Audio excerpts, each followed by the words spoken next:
बात मुंह खोला था और ये तो मीडिया चल रही थी और कैमरा में कैच हो रहा था, इसीलिए मैंने बोतल को टेबल में पटका। मां कसम हम किसी के मुंह में पटक दी। अगर आप चाहते हैं मेरे अंदर की आक्रामकता कम हो, आप चाहते हैं मेरे अंदर की उग्र भावना कम हो, तो आज प्रबुद्ध लोग बैठे हैं। आज माननीय मंत्री दीदी बैठी है, आज माननीय मंत्री महोदय बैठे हैं, मंत्री तीन मंत्री बैठे हैं, आज प्रदेश अध्यक्ष महोदय बैठे, सांसद महोदय बैठे हैं, झारखंड मुक्ति मोर्चा के खिलाफ पालनहार बैठे, आज विधायक मैडम बैठी है, यहाँ भी विधायक बैठे हैं, यहाँ भी एक विधायक बैठे हैं। ये लोग तय करें कि इस प्रकार का जुल्म, शोषण, अत्याचार एक आम व्यक्ति पे, यानी जो लोग हाशिए पर हैं, जो लोग निम्न स्तर पे हैं, उनके साथ अन्याय नहीं होगा। जयराम महतो प्रेम की कविताएं लिखेगा, इनकलाब की बातें नहीं करेगा। देखिए, हम भी एक पढ़ा लिखा छात्र हैं और वर्तमान में पीएचडी का स्कॉलर है। विनोद बिहारी महतो विश्वविद्यालय धनबाद से इंग्लिश लिटरेचर में पीएचडी कर रहे हैं। और बिल्कुल आज से 2 साल पहले मेरा ना ये कैरेक्टर था, ना मेरा ये व्यवहार था, ना मेरा ये स्वरूप था। लेकिन यदि आप पा रहे हैं कि मेरे अंदर आक्रामकता आई है, यदि आप पा रहे हैं कि मेरे अंदर कुछ हिंसक विचारधारा आई है, ठीक है, मैं स्वीकार करता हूँ, खुले मंच पे स्वीकार करता हूँ। लेकिन एक बात बताइए, यहाँ जितने भी प्रबुद्ध लोग बैठे हैं, जब मैंने, ठीक है, मैंने कुछ ऐसी बातों को कहा जिनमें हिंसा प्रतीत हो रही है, लेकिन उस बात को समर्थन करने वाले 99% होते हैं। जैसे हाल फिलहाल आपको मेरा बागमारा का वो वीडियो क्लिप पूरे देश में वायरल हो रहा है, जिसमें मैं एक बोतल को टेबल में पटक रहा हूं। उस वीडियो को जो अपने आप को सो कॉल्ड पढ़े लिखे मानते हैं, उन्होंने कहा कि नहीं ये गलत है, लेकिन 99% लोगों ने कहा कि नहीं ये सही है, ये लड़का ठीक कर रहा है। अब सवाल ये है कि ठीक है, मेरी बातों में हिंसा है, लेकिन हिंसा की विचारधारा को 99% लोग पसंद क्यों कर रहे हैं? ये इस राज का सबसे बड़ा कारण है। यानी इसका कारण ये है कि आज एक आम व्यक्ति लोकतांत्रिक भारत में, अलग झारखंड राज्य में, स्वतंत्र भारत में इतना दबाया जा रहा है, इतना सताया जा रहा है, इतना उसका दमन, इतना दोहन किया जा रहा है, उसके साथ इतना अत्याचार किया जा रहा है, तो मेरे इन विचारों को पसंद कर रहा है, लाइक कर रहा है।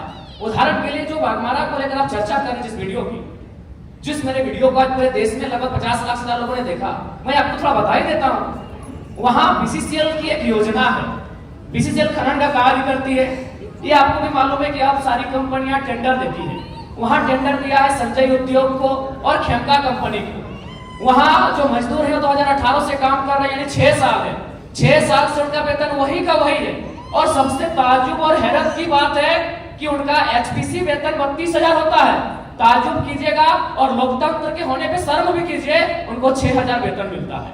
उससे भी ताज्जुब की बात है कि ना बीसीसीएल जिम्मेवारी ले रही है कि किनके वर्कर हैं, और ना ही खेमका और संजय उद्योग जिम्मेवारी ले रही है ये किनके वर्कर हैं। उससे भी ताज्जुब की बात है, उनको जो पेमेंट मिलता है 4,000 मिलता है, 6,000 मिलता है, वो पेमेंट ना बीसीसीएल दे रही है, ना संजय दे रही है, ना खेमका दे रही है। तो बताइए किसका खून नहीं खोलेगा?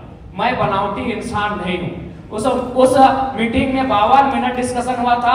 मैंने 52 मिनट के बाद मुंह खोला था और ये तो मीडिया चल रही थी और कैमरा में कैच हो रहा था, इसीलिए मैंने बोतल को टेबल में पटका। मां कसम हम किसी के मुंह में पटक दी। आपके पांव तले जमीन खिसक जाएगी। जब आपने छेड़ा है तो सुन लीजिए। यही विनोद बिहारी विश्वविद्यालय में एक कंपनी, एक एजेंसी ने टेंडर लिया है। मजदूरों को ज्वाइनिंग लेटर के साथ साथ रिजिग्नेशन लेटर पे साइन करा गया। इस भारत में कहां होगा यार? मैं आक्रामकता की बातें करता हूं, कारण कौन है? रिजिग्नेशन लेटर में साइन कराया गया है, कौन देगा उत्तर? भारत देश में 4 स्तंभ है कहने को, न्यायपालिका, कार्यपालिका, विधायिका, पत्रकारिता। कौन रिस्पॉन्सिबल है कि ज्वाइनिंग? ताज्जुब की बात है, ज्वाइनिंग लेटर भी मिला है और उनको साइन भी करा लिया है। क्या बोलता है रिजिग्नेशन लेटर? रिजाइन लेटर में भी साइन करवाया गया। और एक घटना गोमिया की, जब मेरा सभा था बेरमो में, वो लड़का आया, उसने कहा कि जो एजेंसी है उनको पेमेंट देना होता है 20,000, लेकिन मेरा शर्त है उनका कि 20,000 आपके अकाउंट में देंगे, आपको 8,000 रिटर्न करना होगा, नहीं तो नौकरी से निकाल देंगे। उसके बाद भी अगर आपका खून नहीं खोलता है तो आप बनावटी लोग हैं, असल लोग नहीं है।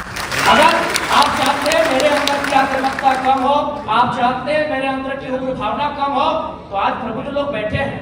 आज माननीय मंत्री दीदी बैठी है, आज माननीय मंत्री महोदय बैठे हैं, मंत्री तीन मंत्री बैठे हैं, आज प्रदेश अध्यक्ष महोदय बैठे, सांसद महोदय बैठे हैं, झारखंड मुक्ति मोर्चा के खिलाफ पालनहार बैठे, आज विधायक मैडम बैठी है, यहाँ भी विधायक बैठे हैं, यहाँ भी एक विधायक बैठे हैं। ये लोग तय करें कि इस प्रकार का जुल्म, शोषण, अत्याचार एक आम व्यक्ति पे, यानी जो लोग हाशिए पर हैं, जो लोग निम्न स्तर पे हैं, उनके साथ अन्याय नहीं होगा। जयराम महतो प्रेम की कविताएं लिखेगा, इनकलाब की बातें नहीं करेगा। वो व्यक्ति का भी नाम बता देंगे, ऐसा नहीं अग्रेसिव गवर्नमेंट आनी चाहिए। और मेरा यही एग्रेशन मेरे मुझ में रहेगा, क्योंकि मैं ना संजय मेहता जी के तर्ज पे मैं बरी से आता हूँ, ना मैं चौपारण से आता हूँ, ना मैं गढ़वा से आता हूँ, मैं धनबाद से आता हूँ। मैं एक घटना सुनाता हूँ सुरेश महतो की, और विधायक मैडम बैठी है, हालांकि उस समय वो बहुत किस्सा पुराना है, वो झरिया विधानसभा की घटना है, वो भोरा क्षेत्र की घटना है। एक व्यक्ति, उनका नाम है सुरेश महतो, मैं उस कौम का बेटा हूँ। एक व्यक्ति थे, उनका नाम था सुरेश महतो, मैं उस कौम का बेटा हूँ। उनको मारा गया था, उनकी सांसें थी, उनके दोनों पांव को काटा गया था, उनकी सांसें चल रही थी, उनके दोनों हाथ को काटा गया था, उनकी सांसें चल रही थी, उनके दोनों आंख को निकाला गया था। इसीलिए मैं मीठी बात करने नहीं जानता, मुझे लगता है मैं उस क्षेत्र से आता हूं जहां हमने सिर्फ कत्लेआम देखा है। झारखंड अपने बनाया गया, निर्मल महतो के सीने में गोली लगे थी, तब झारखंड का चर्चा दिल्ली में हुआ था, तब राजीव गांधी को पता चला था कि हाँ झारखंड की डिमांड किया जा रहा है। तो मुझे लगता है एक बार ये श्रीमान, ये नियम कानून, एक बार एग्रेशन की गवर्नमेंट होनी चाहिए, बाकी युद्ध डिसाइड करे। मेरा जो व्यवहार है, फॉलो अप के मंच में भी मेरा यही व्यवहार है, पसंद लगे वोट कीजिएगा, ना लगे इग्नोर कीजिए। नहीं, आप जो बोल रहे हैं, आप जयराम जी बोल रहे हैं, सुनने में अच्छा लग रहा है। आप बोल रहे हैं नहीं, सुनने में नहीं, आप तो झारखंड राज्य को नहीं समझते सर। मैं बोल रहा हूँ एग्रेशन, नहीं, आप नहीं समझते झारखंड राज्य को। मैं एग्रेशन सुनने में अच्छा नहीं लगता, यही क्वालिटी है। एग्रेशन क्या मतलब जानते हैं आप झारखंड राज्य को महोदय? एग्रेशन मतलब आप क्या जानते हैं झारखंड राज्य को?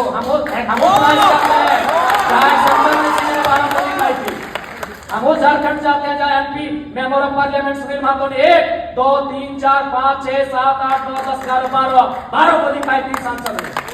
क्या सुनने में समझता है, तब झारखंड को नहीं जानते। एग्रेशन मतलब क्या है? एग्रेशन मतलब यही है, कठोर डिसीजन, त्वरित कार्रवाई।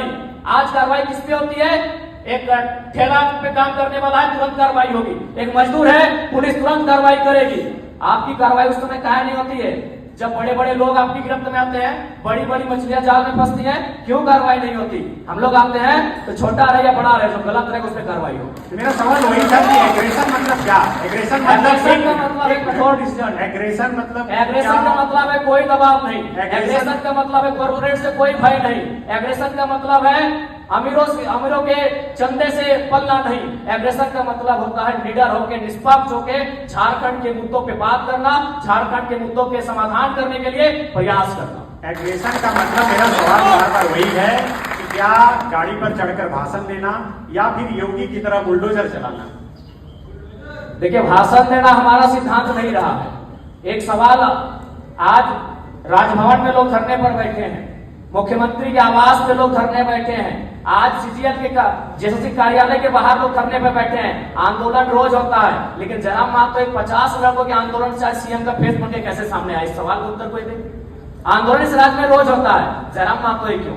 क्योंकि मैंने उन मुद्दों को टच किया, मैंने उस मुद्दों पे बात किया जो झारखंड की जरूरत थी, जिसपे झारखंड बात करना चाहता था। साफ शब्दों में झारखंड चाहता था कि बिल्ली के गर्दन में घंटी बांधी जाए, पर बांधेगा कौन? तो कुणाल जी, सवाल यही है कि क्या एग्रेशन ही अब सॉल्यूशन का रास्ता है कि जो युवा की तरफ या इंडिया अलायंस की तरफ? हम लोग अकेले ठीक है सर। चुनाव के बाद भी हम लोग जनता से हम लोग आशा और अपेक्षा रखें कि हम लोग को अकेले इतनी ताकत दी जाए कि इस राज्य के लिए बेहतर और भला कर सकें। तो आप 81 सीट पर लड़ रहे हैं और चुनाव के बाद जो भी स्थिति हो आप कहीं नहीं जा रहे? जी, हम लोग को लगभग 70 सीटों से आवेदन मिला है, वहाँ तो लड़ना ही लड़ना है। बाकी सीटों पर अगर अच्छे प्रत्याशी दमगर मिले तो निसंदेह हम लोग 81 सीटों तक पहुंचेंगे और चुनाव लड़ेंगे।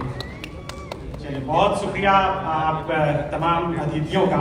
अब नेक्स्ट सेशन आवाज आई कि आप कौन बोल रहे हैं? तो हमने कहा कि हम जयराम कुमार महतो बोल रहे हैं, वर्तमान में गिरिडीह लोकसभा लड़े हैं। तो बोला नहीं, आपसे हम परिचित नहीं है। तो हमें लगा कि शायद वो विधायक या सांसद की पैरवी सुनना चाहते हैं। तो मैंने इतना कहा था कि 2 महीने के बाद चुनाव